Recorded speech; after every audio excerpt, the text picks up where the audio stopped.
وأشهد أن لا إله إلا الله وحده لا شريك له وأشهد أن محمدا عبده ورسوله يا أيها الذين آمنوا اتقوا الله حق تقاته ولا تموتن إلا وأنتم مسلمون يا أيها الناس اتقوا ربكم الذي خلقكم من نفس واحدة وخلق منها زوجها وبث منهما رجالا كثيرا ونساء واتقوا الله الذي تساءلون به والأرحام إن الله كان عليكم رقيبا يا أيها الذين آمنوا اتقوا الله وقولوا قولا سديدا يصلح لكم أعمالكم ويغفر لكم ذنوبكم ومن يطع الله ورسوله فقد فاز فوزا عظيما أما بعد فإن خير الحديث كتاب الله وخير الهدي هدي محمد صلى الله عليه وسلم وشر الأمور محدثاتها وكل محدثة بدعة وكل بدعة ضلالة وكل ضلالة في النار.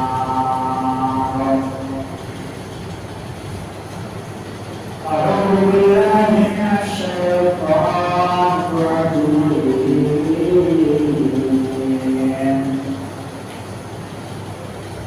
بسم الله الرحمن الرحيم.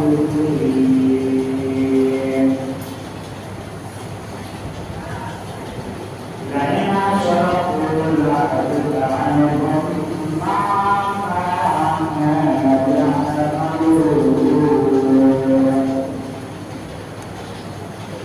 أو كما قال الله عز وجل في موضع آخر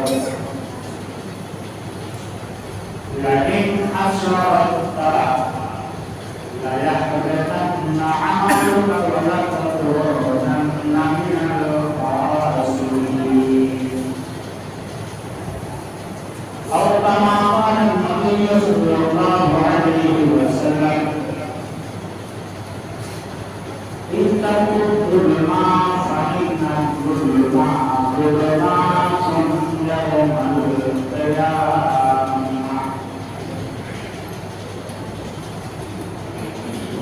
معزز ناظرین، تمام قسموں کے تعلیمات اور توصیلات اس اللہ رب العالمین کے لیے ہے جنہوں نے آج کے اس مبارک دن میں ہمیں قرآن و حدیث سے کچھ باتیں آپ کو سنانے کی توفیق دی. وہی اللہ رب العالمین ہے جو آج کے اس جمعہ میں آپ سب کو قرآن و حدیث کی بات سماعت فرمانے کی توفیق دی. وہی اللہ رب العالمین ہے جو ہمیں اور آپ کو اشرف المخلوقات بنا کر پورے زمین پر مبعوث کیا.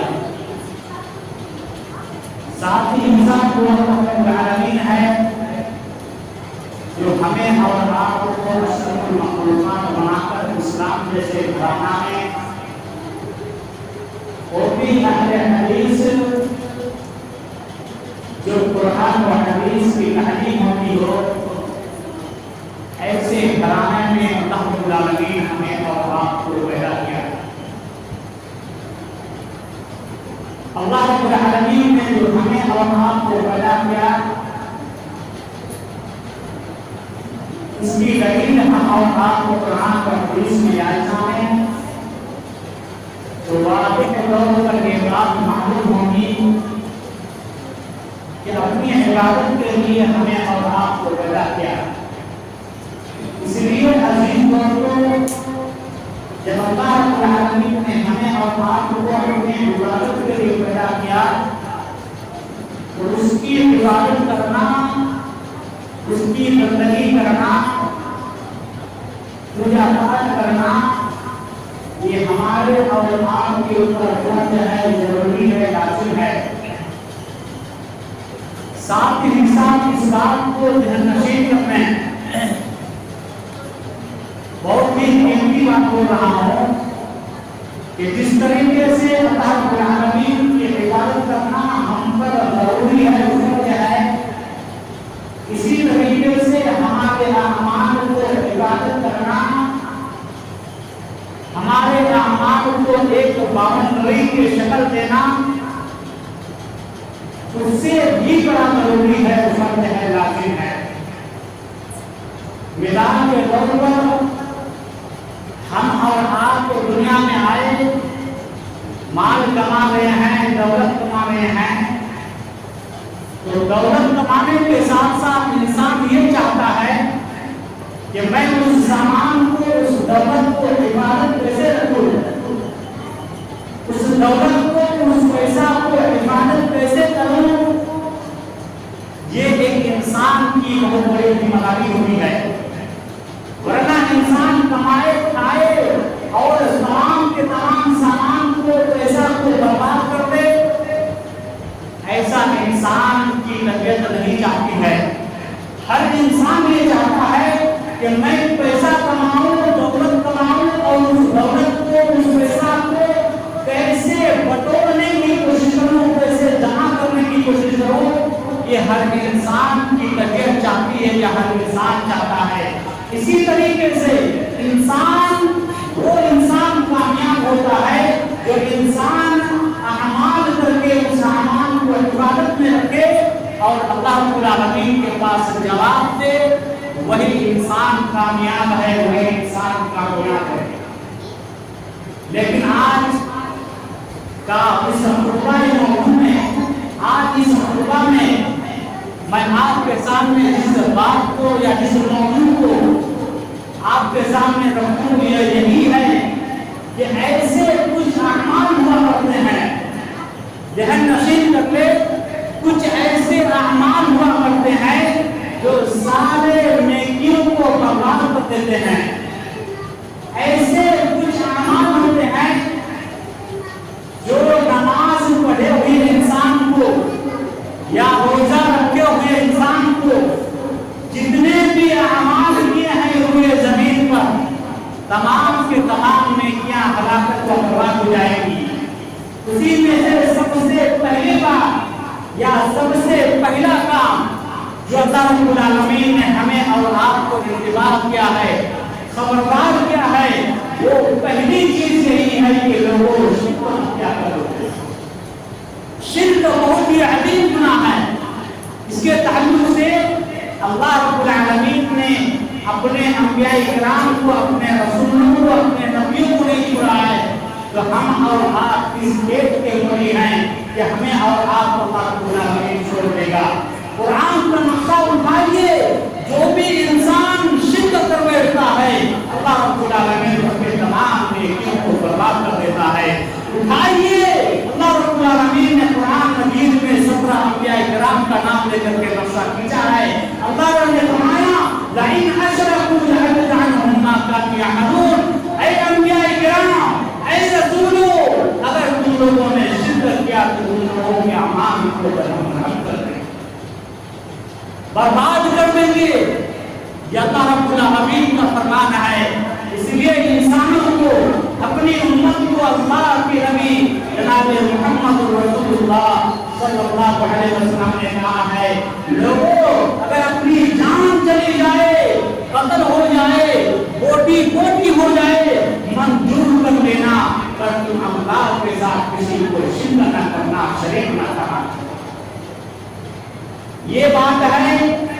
17 انبیاء کرام کی مخالیہ قرآن کی آیت ہے کہ اللہ رب العالمین نے اپنے نبی جناب محمد رسول اللہ صلی اللہ علیہ وسلم کو ویسے دھمکی دیے ہیں. اللہ رب العالمین نے فرمایا لئن اشرکت ليحبطن عملك ولتكونن من الخاسرین. اے نبی اگر آپ بھی شرک کیے تو آپ کے سارے نے کیا یہ 23 سال کی جو عبادتیں ہیں وہ 23 سال کی جو آپ کی محنت ہے یہ 23 سال کی جو ہے اللہ رب العالمین کی خوشنودی حاصل کرنے کے لیے بہت طرح کی آپ محنت کی ہے مشقتیں کی ہیں. اے نبی آپ کان کھول کر کے سن لیجئے کہ اگر آپ شرک کر بیٹھے ہیں تو آپ کے اعمال کو ہوا میں اڑانے میں برباد کر دیں گے. لا يحبطن عملك ولا تكونن من الخاسرین. آپ کے اعمال کو تو برباد کریں گے آپ کو نقصان اٹھانا پڑے گا. عزیزوں کو بھلا بتائیے کون انسان چاہتا ہے کہ میں خسارہ میں رہوں؟ کون انسان چاہتا ہے کہ میں گھاٹا میں رہوں؟ کون انسان چاہتا ہے کہ میں تکلیف میں رہوں؟ ہر انسان کی خواہش ہے, ہر انسان چاہتا ہے کہ میں اچھی سے اچھی جگہ چلا جاؤں. ہر انسان کی طبیعت چاہتی ہے کہ میں کیسے کر کے دنیا و آخرت میں آرام اور سکون کے ساتھ رہوں. یہ پہلی چیز ہے جو اللہ کے نبی جناب محمد رسول اللہ صلی اللہ علیہ وسلم نے ہمیں آپ کو تعلیم دی ہے کہ لوگوں شرک مت کیا کرو, شرک بہت بڑا گناہ ہے. ان الشرک لظلم عظیم, شرک بہت بڑا گناہ ہے. اس لیے اپنے آپ کو شرک سے ہمیشہ محفوظ کرو. ورنہ جو آدمی شرک کر لیتا ہے, میں آپ کو واضح انداز میں کہوں یا خلاصہ کلام میں کہوں, جو آدمی اپنی زندگی بھر اعمال کرتا رہا ہے, روزے رکھتے رہا ہے, اگر وہ آخری لمحہ میں اگر شرک کر بیٹھتا ہے تو تمام کے تمام اعمال برباد ہو جاتا ہے. اس لیے ہمیشہ اللہ رب العالمین سے دعا کرنی چاہیے, اے اللہ اگر میں مروں تو اسلام کی حالت میں مروں. اے اللہ ولا تموتن الا وانتم مسلمون. اے اللہ میری موت ہو تو ایسی موت ہو جو شدت کی حالت میں نہ. اللہ رب العالمین سے ہمیشہ دعا کرنا چاہیے. اسی طریقے سے دوسرا اعمال ریاکاری ہے, ریا و نمود ہے. جو آدمی اچھا کام کر لے گا, اچھا کام کرنے کے بعد اگر کسی کو دکھانے کے لیے کرے گا کہ میں اچھا کام کر رہا ہوں, بھائی اور تو آپ کام کر رہے ہیں کس لیے؟ آپ عبادات کر رہے ہیں کس لیے؟ اللہ کو خوشی کرنے کے لیے. آپ نماز پڑھ رہے ہیں کس لیے؟ اللہ کو خوشی کرنے کے لیے. آپ روزے رکھ رہے ہیں کس کے لیے؟ اللہ کے لیے. آپ تمام کے تمام اعمال کر رہے ہیں اللہ کے لیے. آپ اپنے دل کے اندر سبق کیجئے میں جو کچھ کر رہا ہوں اللہ کے لیے کر رہا ہوں. آپ اگر یہ چاہیں گے کہ میں تہجد کی نماز پڑھ رہا ہوں, میں روزے رکھ رہا ہوں, میں فلاں کام کر رہا ہوں, میں فلاں کام کر رہا ہوں, اگر وہ دکھانے کے لیے کرے تو یاد رکھے اس کو الشرک الاصغر کہا گیا ہے. اور یہ ریاکاری اللہ رب العالمین کو قیامت کے دن کہے گا, اے نمازی اٹھو, تم قیامت تم دنیاوی زندگی میں نماز پڑھ رہا تھا اس لیے تاکہ لوگ تجھے کہیں گے کہ نمازی ہے, تاکہ لوگ تجھے کہیں گے کہ روزے دار ہے. لوگوں نے تجھے نمازی کا ٹائٹل دے دیا, لوگوں نے تجھے روزے دار کا ٹائٹل دے دیا, لوگوں نے تجھے تہجد گزار کا ٹائٹل دے دیا. اب تم کیا چاہتے ہو؟ لوگ تجھے دے دیے ہیں, تمہارے حقوق دے دیے ہیں, تم روزے رکھے ہو, نماز پڑھے ہو, میرے لیے نہیں لوگوں کے لیے. جاؤ تمہارے اعمال کو برباد کر دیا. دوسرا اعمال ریاکاری ہے. جب نماز پڑھنے والوں کے لیے یہ حالات ہے, جب روزے رکھنے والوں کے لیے یہ حالات ہے, تو دوستو یاد رکھو جو نماز نہیں پڑھتے ہیں، جو روزے نہیں رکھتے ہیں، جو قرآن و حدیث کے اوپر عمل نہیں کرتے ہیں، جو قرآن و حدیث کو پہلے تلے روک دیتے ہیں، ایسے لوگوں کا انجام کیا ہوگا؟ اس لیے آپ اگر نیکی نہیں کر رہے ہیں لیکن برائی کا کام بھی مت کیا کیجیے یہ تو دوسری چیز ریاکاری، جو انسان اگر سالوں سال نماز پڑھتا رہے گا، سالوں سال نیک اعمال کرتا رہے گا، لیکن اللہ رب العالمین ان کے اعمال کو برباد کر دے گا۔ اسی طریقے سے تیسرا اعمال، بہت ہی جامع بات بول رہا ہوں، ایسا بہت ہی قیمتی بات بول رہا ہوں۔ پہلا کام شرک سے بچنا ہے، دوسرا کام ریاکاری سے بچنا ہے، اور تیسرا کام کچھ ماحول میں، سماج میں ایسے کام کا انجام دے دینا، ایسے برائیوں کا انجام دے دینا جو برائی سماج میں نہیں ہے، جو برائی سماج میں نہیں ہے۔ اگر ایسے برائی اگر کوئی شخص ایسے ماحول میں اگر انجام دے دے، بخاری کی حدیث کا ترجمہ بول رہا ہوں میں، بخاری کی حدیث کا ترجمہ بول رہا ہوں، اللہ کے نبی نے فرمایا جس ماحول میں ایسا گناہ نہیں ہے اور اس ماحول میں ایک انسان گناہ ایجاد کر دیتا ہے تو اس کے مرنے کے بعد بھی وہ گناہ ملتے رہے گا،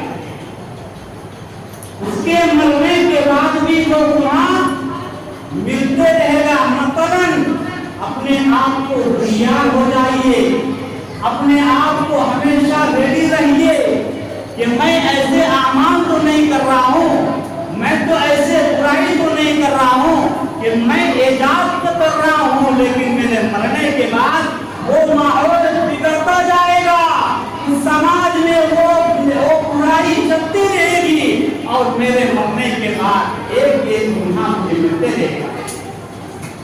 اپنے جسم کے اندر، دل کے اندر ٹٹول کے دیکھیے، مثلاً اس گاؤں میں نوکری کرنے والا کوئی نہیں ہے، میں واضح الفاظ میں کر رہا ہوں، اس گاؤں میں مجھے نہیں معلوم کون نوکری کے رہا ہے کون نہیں کر رہا ہے، اس گاؤں میں اگر کوئی نوکری کی اجازت نہیں ہے، کوئی نہیں کر رہا ہے، اگر کوئی انسان کھیلنا اسٹارٹ کیا، سمجھنے کی بات ہے، اسی طریقے سے کوئی آدمی اگر جوہا نہیں کھیل رہا ہے، تاش نہیں کھیل رہا ہے، شراب نوشی نہیں کر رہا ہے، یا اس ماحول میں ایسے کام نہیں ہے جو برائی نہیں ہے، اس سے پہلے تاش کا ایجاد کیا یا شراب خوری کا ایجاد کیا، سب سے پہلا آدمی شراب پیتے پیتے دستوں کو گمراہ کیا، پھر وہ آدمی مر گیا، مرنے کے بعد اب جو ماحول میں، سماج میں جتنے لوگ نوکری کریں گے یا جتنے لوگ شراب نوشی کریں گے، جتنے لوگ تاش کھیلیں گے، جوا کھیلیں گے، تمام کے تمام جو برائیاں ہیں وہ ایک ایک کر کے اس آدمی کے اوپر بوجھ بنتا جائے گا۔ سوچئے، سوچنے کا مقام ہے، وہ آدمی بھلے ہی ایک کام برائی کیا ہے اور برائی کا کام انجام نہیں دیا ہے، اگر وہ آدمی مر گیا ہے، ایک ایک گناہ اس کے سر کے اوپر جا رہا ہے، تا قیامت تک آدمی گناہ کرتا جائے گا، تو ایک ایک گناہ کر کے کتنا گناہ ہو جائے گا، ایک ایک گناہ کر کے کتنا ہو جائے گا۔ من عمل سیئۃ بخاری کی حدیث ہے، فعلیہا مثلھا، جو آدمی ایک برائی کیا ہے جو ماحول میں نہیں تھا اور اس ماحول میں لا کر کے ایجاد کیا ہے، مرنے کے بعد اس کو بھی برائی کا سزا یا گناہ ملتے رہے گا۔ اسی طریقے سے دوسری دلیل آپ اٹھائیے، بخاری کی حدیث ہے، قتل کرنے کا اعجاز سماج میں نہیں تھا، قتل کرنے کا اعجاز سماج میں نہیں تھا۔ حضرت آدم علیہ السلام کا پہلا بیٹا قابیل نے حابیل کو قتل کر دیا، وہیں سے قتل کا اعجاز شروع ہوا ہے۔ بخاری کی حدیث ہے، وہیں سے قتل کا ایجاد شروع ہوا ہے۔ پھر اللہ کے نبی نے کہا کہ قابل کا جو ہے اس کام کو انجام دینے والا پہلے شخص ہے، اس قتل کا انجام دینے والا پہلا شخص ہے۔ اس لیے تا قیامت تک کوئی بھی آدمی ناحق کسی کو قتل کرے گا تو ایک ایک گناہ حضرت آدم کا بڑا بیٹا قابل کے اوپر لاد دیا جائے گا، ایک ایک گناہ لاد دیا جائے گا۔ اب آپ سمجھیے، دماغ سے سمجھیے، عقل دوڑائے کہ حضرت آدم کا بیٹا قابل کب انتقال ہوا ہے، قابل کا انتقال یا حابیل کا انتقال کب ہوا ہے۔ اس زمانہ سے لے کر آج تک ہوئے زمین پر آج تک کتنے عرصے گزر گئے ہیں، آج تک اگر کوئی ناحق قتل کرتا ہے تو ایک ایک گناہ قابل کے اوپر لاد دیا جاتا ہے، اور جب وہ لاد دیا جاتا ہے ایک ایک کر کے ذرہ ذرہ کر کے وہ پہاڑ کی شکل اختیار کرتا ہے اور وہی اسے جہنم جانے کا سبب بھی بن جاتا ہے۔ یہ بہت ہی خطرناک ہے۔ اگر انسان کوئی گناہ ایجاد کرتا ہے سماج میں، سوسائٹی میں، مر جاتا ہے، مرنے کے بعد ایک ایک گناہ کر کے اس کے سب کے اوپر ڈال دیا جاتا ہے۔ یہ تیسرا گناہ ہے جو آدمی مرنے کے بعد لوگوں کو گناہ ملتے رہتا ہے۔ اس لیے ہم نے اپنے آپ کو ہوشیار رہیے کہ میں کوئی تو ایسا کام انجام نہیں دے رہا ہوں جو گناہ نہیں ہے، سماج میں جو کھجڑیا میں گناہ نہیں ہے، ایسی برائی نہیں ہے، اور اس برائی کو انجام دینے والا نہیں۔ اگر ایسے کر رہے ہیں توبہ کیجئے، ابھی وقت ہے توبہ کر کے اللہ رب العالمین کو منا لیجئے، خوش کیجئے اللہ رب العالمین سے، تب جا کے آپ قیامت کے دن پار ہو پائیں گے۔ یہ ہے تیسری چیز۔ اور چوتھی چیز بہت ہی خطرناک ہے، چوتھی چیز بہت ہی خطرناک ہے۔ اللہ کے نبی جناب محمد رسول اللہ صلی اللہ علیہ وسلم نے فرمایا اتقوا الظلم فإن الظلم ظلمات یوم القیامہ۔ بخاری کی حدیث ہے، اللہ کے نبی جناب محمد رسول اللہ صلی اللہ علیہ وسلم نے فرمایا اتقوا الظلم، ظلم سے بچا کرو، فإن الظلم ظلمات یوم القیامہ، اس لیے کہ ظلم کل قیامت کے دن حشر کے میدان میں اندھیرے بن کے تمہارے پاس آئیں گے۔ اچھا، ظلم کسے کہتے ہیں؟ ظلم کسے کہتے ہیں اسے سب سے پہلے سمجھا جائے کہ ظلم کسے کہتے ہیں۔ ظلم ہم اس چیز کو کہتے ہیں جہاں پر جس کا حق ہے اس حق کو وہیں پر دے دینا، یہ ہے حق۔ اور جس حق کو جہاں پر حق کی ضرورت ہے، جہاں پر دینے کی ضرورت ہے، وہاں پر نہ دے کر کے کسی اور جگہ دے دینا، اسی ہے، یہی ہے ظلم۔ اور ظلم بہت ہی خطرناک ہے۔ مثلاً آج ہمارے سماج میں، آج ہمارے سوسائٹی میں بہت سارے ایسے دیکھا جاتا ہے یہ زمین کے معاملہ میں ہے، ایک دوسرے کو خون ریزی لینے کے لیے، ایک دوسرے کو قتل کرنے کے لیے ہمیشہ تیار رہتے ہیں، ایک بالشتہ زمین کے لیے، ایک بالشتہ زمین کے لیے۔ قرآن کا فیصلہ ہے کہ جس کی زمین ہے اسی کا حق ہے۔ اگر آپ ایک بالشتہ زمین اگر ان سے لے رہے ہیں تو یہی ظلم ہے۔ یا اسی طریقے سے آپ مدد کرنے میں یا کسی کو دیکھ بھال کرنے میں آپ کی ذمہ داری بنتی ہے، ضروری بنتی ہے، اور آپ اس کو دیکھ بھال نہیں کر رہے ہیں تو یہ ہو جائے گا ظلم۔ ظلم کے تعلق سے اللہ کے نبی جناب محمد رسول اللہ صلی اللہ علیہ وسلم دوسری حدیث کا فرماتا ہے ایک آدمی جنت جا رہا ہے، ظلم کتنا خطرناک ہے سمجھنے کی کوشش کریں۔ ظلم کتنا خطرناک ہے اللہ کے نبی نے اس کا کا پورا نقشہ کھینچا ہے.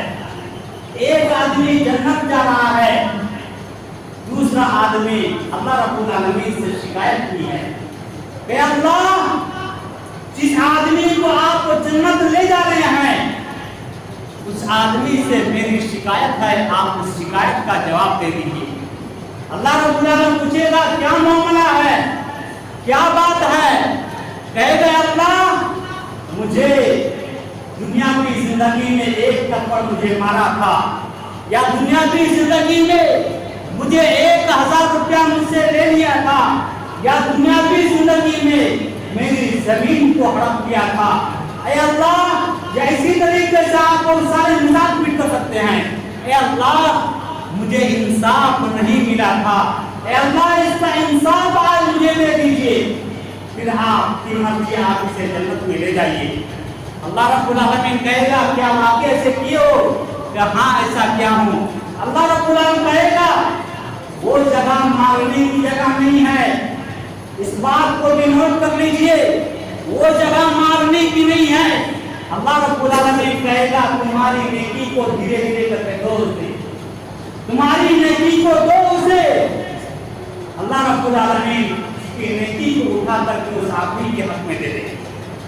پھر تیسرا آدمی آئے گا, دوسرا آدمی آئے گا, کہے گا اللہ اس نے مجھے میرے اوپر ظلم کیا تھا, اے اللہ آج یوم حساب ہے, آج یوم جزا ہے, اے اللہ آج انصاف کا دن ہے, مجھے انصاف کیجیے. اللہ کہے گا اے بندہ تجھے میں جنت میں لے جا رہا تھا, تمہاری نیکی کو پھر دھیرے دھیرے کر کے اسے دے.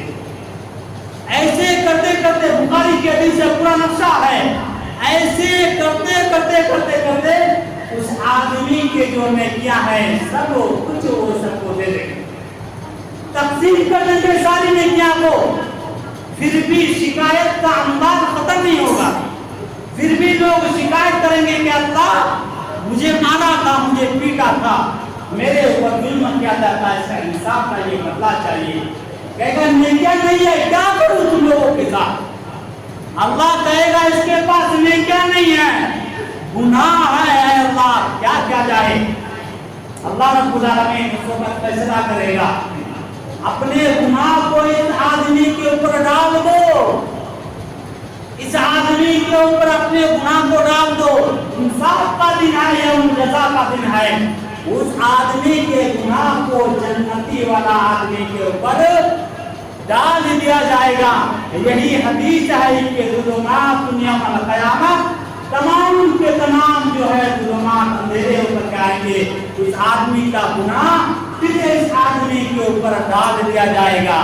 اب حشر کیا ہوگا آپ بھی سوچیے. آدمی کی نیکی نہیں ہے, وہ تو جنت سے دور ہوگا ہی ہوگا ہی, وہ آدمی جہنم جانے والا ہے. پھر بھی اس کے اوپر جو ہے ظلم کے جو انبار ہے, جو شکایتیں ہیں وہ ختم نہیں ہوتے ہیں. آدمی شکایت کرتے ہیں, ان کے گناہ کو پھر ان کے اوپر لا دیا جاتا ہے. اب اس کا حل کیا ہوگا؟ وہ جہنم جانا لازمی ہے اس کے اوپر. اس لیے یہ 4 چیزیں ہیں جو انسان کو ہمیشہ اپنے آپ کو بچا کے رکھنا چاہیے. ظلم بہت ہی خطرناک ہے, ظلم بہت ہی خطرناک ہے. اس کے تعلق سے بہت سارے آپ دلائل پیش کر سکتے ہیں کہ اللہ کے نبی جناب محمد رسول اللہ صلی اللہ علیہ وسلم نے فرمایا اگر کوئی آدمی زبان کے ذریعے سے کسی کو تکلیف دیتا ہے تو یہ بھی ظلم ہے. کیا سمجھ رہے ہیں آپ؟ یہی ہے انصاف, یہی ہے ماحول شانتی. اگر کوئی آدمی اپنی زبان سے, اپنے ہاتھ سے, اپنے پیر سے اگر اپنے مسلمان بھائیوں کو تکلیف دیتا ہے تو یہ بھی ظلم ہے. اور یہی ظلم سے بچنے کے لیے اللہ کے نبی جناب محمد رسول اللہ صلی اللہ علیہ وسلم نے ہمیں بچنے کے لیے تلقین کیا ہے کہ میری امت کے لوگوں ظلم سے بچا کرو, ظلم بہت ہی خطرناک ہے. تو آج کے اس منبر رسول میں 4 باتوں کا ذکر کیا ہوں جو 4 چیزیں بہت ہی ہلاکت اور برباد کر دینے والی چیز ہے. پہلی چیز شرک باللہ. اگر کوئی آدمی اللہ کے ساتھ شرک کرتا ہے